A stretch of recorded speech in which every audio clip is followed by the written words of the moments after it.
Hulk, so proud of each and every one of you. It's amazing how far we've come on our emotional journey. Agreed, Hulk.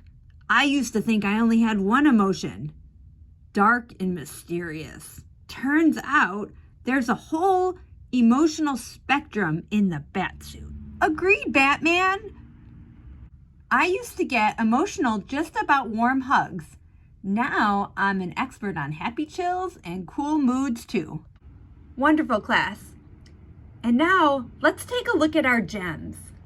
Remember, at each location we received a gem for facing a challenge about an emotion. Each gemstone brings a memory, a lesson learned in understanding emotions and our hearts. And now for a magical surprise. I hope all these gems add up to something delicious, like a giant ice cream sun.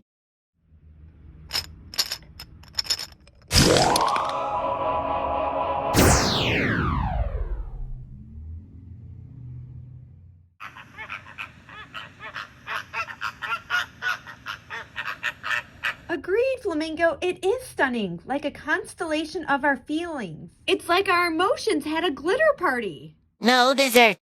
Well, I guess a glittery heart is pretty cool too. Well said, Donald. Each emotion, bright or challenging, forms a part of this beautiful heart. Remember, embrace every feeling, for they make us who we are. Hulk, this journey has taught us so much. Thank you for showing us the beauty of our emotions. Hulk, happy to do it, Minnie. Always remember, we're stronger together in our emotional journey. And to our viewers back home, emotions are a colorful spectrum. They may be complex, but they're what make us unique. Share your feelings, understand them, and let them guide you in your journey. Maybe you can start a collection of moments and memories that sparkle just like our gems.